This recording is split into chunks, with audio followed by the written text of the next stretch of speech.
ტიტანიკი, რომელსაც იმ დროს მსოფლიოში უდიდეს და ტექნიკურად სრულყოფილ გემს უწოდებდნენ, პირველივე მოგზაურობისას ტრაგიკულად ჩაიძირა.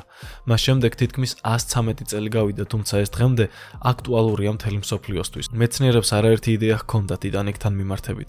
ჯერ უნდათ მისი ფსკერიდან ამოღება, თუმცა ეს ურთულესი იყო. შემდეგ კი გაჩნდა იდეა, რომ თავიდან აეშენებინათ ტიტანიკი.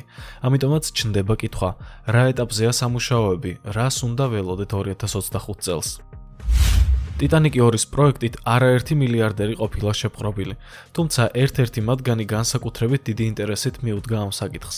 ტიტანიკი 2-ის პროექტი, რომელსაც ავსტრალიელი მილიარდერი კლავი პალმერი ხელმძღვანელობს, მიზნად ისახავს ორიგინალ ტიტანიკის თანამედროვე ასლის აშენებას.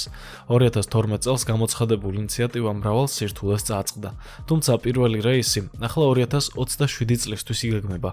გეგმის მიხედვით ის მაქსიმალურად უნდა მიესადაგოს ორიგინალ ტიტანიკის არქიტექტურას და ინტერიერს. შეიცავს ისეთ ელემენტებს, როგორებიცაა დიდი კიბე, სასადილო დარბაზები და თურქული აბანოები. თუმცა იგი გააერთიანებს თანამედროვე უსაფრთხოების ზომებს, ნავიგაციის სისტემას და განახლებულ სამაშველო ნავებს, რათა ის შეესაბამებოდეს დღევანდელ საზღვაო რეგულაციებს. მაგრამ ამ პროექტის განხორციელება არც ისე მარტივია. ალბათ ხვდებით თუ რამდენად გრანდიოზულია პროექტი. სანამ დეტალებზე გადავალთ, მოდით შევიხსენოთ თუ რა მოხდა 1912 წელს. 1912 წლის 10 აპრილს ის ინგლისის ქალაქ საუთჰემპტონიდან გავიდა და ნიუ-იორკისკენ გაემართა. 14 აპრილს ღამით ჩრდილო ატლანტიკის ოკეანეში გემი აისბერგს შეეჯახა. აისბერგის ხომალდის მარჯვენა მხარესთან შეჯახებისას მეტალის ფირფიტებს შორის ნაპრალი წარმოიქმნა და გემში წყლის შესვლა დაიწყო. გემი ჩაიძირა 2 საათსა და 40 წუთში. საინტერესოა ფაქტი, რომ ის იმ დროს არსებული სტანდარტებითაც კი არ იყო საკმარისი სამაშველო ნავებით აღჭურვილი. ჩაძირვისას 2200-ზე მეტი მგზავრიდან 1500-ზე მეტი დაიღუპა. ტიტანიკის ტრაგედია ისტორიაში ერთ-ერთი ყველაზე ცნობილი საზღვაო კატასტროფა და მას შემდეგ გაკვეთილად იქცა უსაფრთხოების ზომების გაუმჯობესებისთვის საზღვაო მოგზაურობებში. თანამედროვე მეცნიერებს სწამდათ, რომ შეძლებდნენ ტიტანიკის ფსკერიდან ამოღებას და ამისთვის ძალისხმევასაც არიშურებდნენ. ტიტანიკის ამოწევის თავდაპირველი მცდელობა უკავშირდება უზარმაზარ წყალქვეშა გემს, რომელსაც მძლავრი ელექტრომაგნიტები ჰქონდა. ასეთი მეთოდი განსაკუთრებით დიდ ტექნიკურ რესურსს მოითხოვდა. გარდა ამისა, ამ ყოველივეს დაგეგმა იყო ძალიან რთული და ხანგრძლივი საქმე. პირველი უმთავრესი პრობლემა ტიტანიკის წონა იყო და შესაბამისად ზომა. ის ხომ თავისი დროის ერთ-ერთი ყველაზე გიგანტი გემი იყო. ტიტანიკი ოლიმპიკის კლასის სამგზავრო ხომალდი იყო, რომლის სიგრძე 269, ხოლო სიგანე 28 მეტრს აღწევდა. წონა კი დაახლოებით 52,000 ტონა იყო. ასეთი გიგანტი ფსკერიდან რომ ამოსწიო, საჭიროა ძლიერი ტექნიკა, უზარმაზარი მაგნიტები და წყალქვეშა ხომალდი, რომელიც ალბათ ვერ გაუძლებდა წონას, თუ გავითვალისწინებთ ასევე იმას, რომ წყალქვეშ ძალიან დიდი წნევა. წონასთან ერთად უმთავრესი პრობლემა სწორედ წნევა გახდა. ჩაძირული გემი ოკეანის ფსკერზე დაახლოებით 3800 მეტრის სიღრმეზეა. აქ კი ძალიან მაღალია წნევა. რაც უფრო სიღრმეში ჩადიხარ, მით უფრო იზრდება წყლის წნევა, რასაც ფატალური შედეგის გამოწვევა შეუძლია ნებისმიერი რამისთვის. დაახლოებით ყოველი 10 მეტრის შემდეგ, რაც უფრო ღრმად ჩადიხარ, 1 ერთეულით იზრდება წნევა. რადგანაც წყლის ქვედა ფენებს ზემოდან უფრო მეტი და უფრო დიდი რაოდენობის წყალი აწვება. ზღვის დონიდან 500 მეტრის სიღრმეზე დაბლა წნევა იმდენად დიდია, რომ ადამიანები მას სპეციალური დამცავი აღჭურვილობის გარეშე ვერ უძლებენ. ხოლო იქ, სადაც ტიტანიკი იმყოფება, უდიდესი წნევაა, რასაც შეუძლია ნებისმიერი ტექნიკამ წყობრიდან გამოიყვანოს. თუ კი ის არ არის სპეციალურად შექმნილი სიღრმისთვის და მიუხედავად იმისა, რომ სპეციალურად ასეთი პირობებისთვის ქმნიან ზოგიერთ ტექნიკას, ვერც ისინი ვერ უძლებენ ასეთ წნევას. ამის იდეალური მაგალითია ტრაგედია, რომელიც ცოტა ხნის წინ მოხდა. 2023 წლის ივნისში მომხდარი ტრაგედია, რომლის დროსაც დაკარგული წყალქვეშა ნავის 5 მგზავრი დაიღუპა. ჩრდილო ატლანტის ოკეანეში 5 დღის განმავლობაში მასშტაბური სამძებრო სამუშაოები მიმდინარეობდა. ხომალდის ეკიპაჟთან კონტაქტი ჩაყვინთვიდან 2 საათში გაწყდა.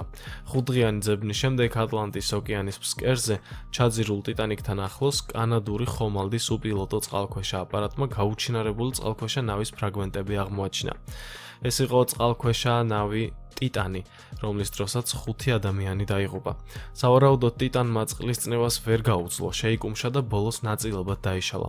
აი სწორედ ასე ემართება ძლიერი წნევის გამო ფსკერზე ჩასულ ტექნიკას. ამ ვერსიის შემდეგ არ დააყოვნა ახალმა გამოგონებამაც.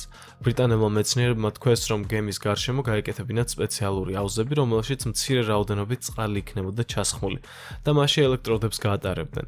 შედეგად, როგორც კი ელექტრულ მუხტებს გაუშვებდნენ, ამ აუზებში წარმოიქმნებოდა ელექტროლიზის პროცესი. აუზები წყალბადით გაივსებოდა და გემს ზემოთ ამოსწევდა. მაგრამ ეს მეთოდი სერიოზულ საფრთხეს შეიცავდა, რადგან შესაძლებელი იყო სერიოზული ელექტრომუხტებით დაზიანება, ან უფრო უარესი, შესდომის შემთხვევაში წყალბადი აფეთქდებოდა და გემს სრულად გაანადგურებდა. გარდა ამისა, გაჟღერდა კიდევ უამრავი ვერსია, რაც საბოლოოდ წარუმატებელი გამოდგებოდა. ასეთი იყო გემის ცვილი დაფარვა, ან უამრავი ტენისის ბურთის მიმაგრება და კიდევ 1000 სისულელე. თანამედროვე ტიტანიკი იქნება დაახლოებით 269 მეტრის სიგრძის და 32 მეტრის სიგანის, ჯამური ტვირთამწეობით დაახლოებით 56000 ტონა. მას შეეძლება 2400-მდე მგზავრის და 900-მდე ეკიპაჟის განთავსება 9 გემბანზე. პროექტის სავარაუდო ღირებულობა 500 მილიონიდან 1 მილიარდ დოლარამდე მერყეობს. გამოწვევებში შედის შესაფერისი მშენებლობის ადგილის პოვნა, თანამედროვე უსაფრთხოების სტანდარტების დაცვა ისტორიული სიზუსტის შენარჩუნებით და ფინანსურ-ლოჯისტიკური სირთულეების გადალახვა. მიუხედავად ამ დაბრკოლებებისა, პალმერი მტკიცედ რჩება პროექტთან, რომლის მშენებლობაც სავარაუდოდ 2025 წელს დაიწყება. ტიტანიკი 2 თავის პირველ რეისზე გაიმეორებს თავდაპირველი ტიტანიკის მარშრუტს საუთჰემპტონიდან ნიუ-იორკამდე.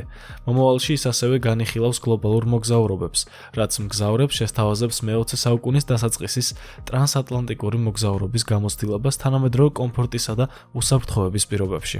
მიუხედავად სკეპტიციზმისა და დაგვიანებებისა, ბოლო პერიოდში პროექტი პროგრესს აჩვენებს, რაც მიუთითებს ამ ამბიციური ჩანაფიქრის განხორციელებისკენ მიმართულ მცდელობებზე. პალმერმა აღნიშნა, რომ მშენებლობის ტენდერები ივნისში გამოცხადდება და კონტრაქტები დეკემბერში გაფორმდება, ხოლო გემის გასვლის თარიღად 2027 წლის ივნისი სახელდება.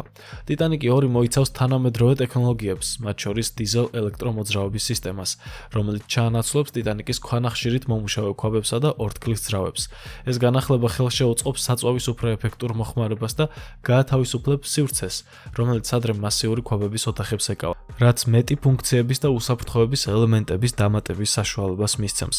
გემი ასევე მოიცავს ახალ უსაფრთხოების გემბანს, რომელიც განთავსდება C და D გემბანებს შორის. აქ განთავსდება თანამედროვე დახურული სამაშველო ნავები, რომლებიც საკმარისი იქნება ყველა მგზავრისა და ეკიპაჟის წევრისთვის.